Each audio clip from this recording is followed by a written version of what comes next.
Good afternoon and welcome back to my channel here, Your Energy Works. And before I start, I'd like to thank you all who have subscribed to my channel. I got a word from YouTube last week that I've achieved the heady heights of 100 subscribers.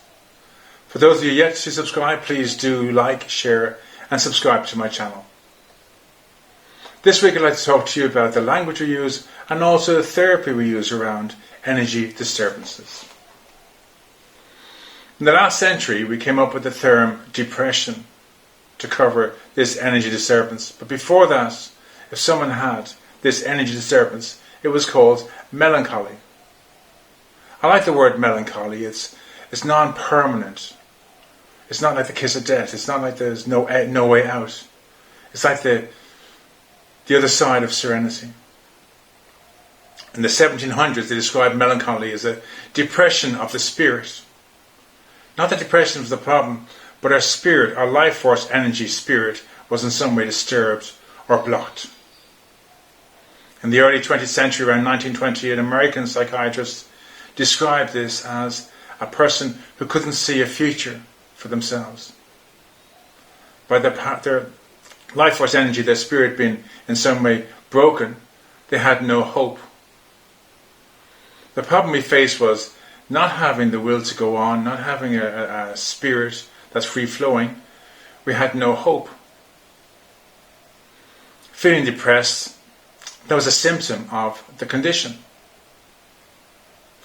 For many years, religion played an important part in treating the mind, the heart, the body and soul. The spirit is healed by the spirit. Our energy is healed by the energy. At some stage, I think around the 50s, 1950, the powers that be of mental health decided to pull away and separate from religious therapy. And the science of healing was let go. And we went down the path solely of man-made therapy.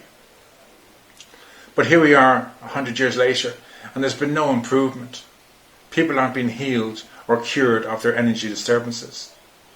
Sure, medication is great. If you're feeling depressed or anxious and you take some medication for it, it can relieve you in that moment. But to spend the rest of your life seeking to be relieved of this energy disturbance day in, day out, week in, week out. But religion, the practice of faith, can heal. It's the only thing that can heal the spirit is spirit. The only thing that can heal energy is energy.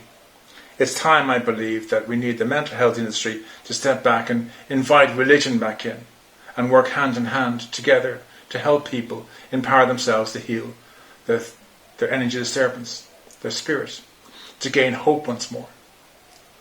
I don't know if you've ever heard of Viktorfrankl. He was a Jewish psychiatrist who went to the concentration camps with his family. And when he was there, he saw people giving up hope, giving up the will to live, seeing no future, resigning to death. And all these people who gave up on life, who gave up on hope, who gave up the will to live, they all perished. But he made a decision that he was going to nurture his spirit, that he was going to nurture his will to live, that he was going to create hope, find hope in the little things, find some way of surviving.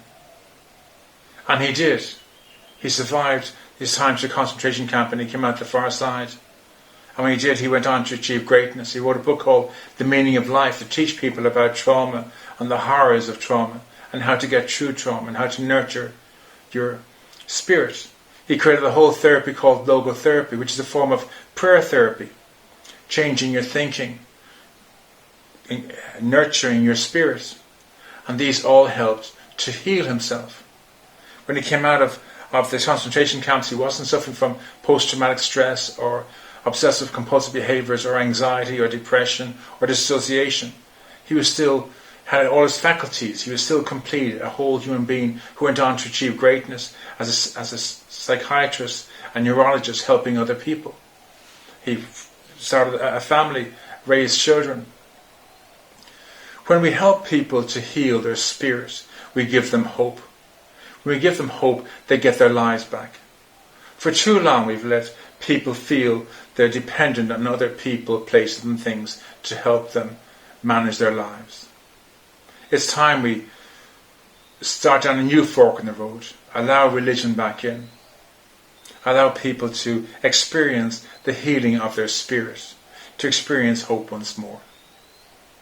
My name is Richard Tierney. I'm really glad you joined me this week. And next week I'm going to share with you a technique for dealing with phobias.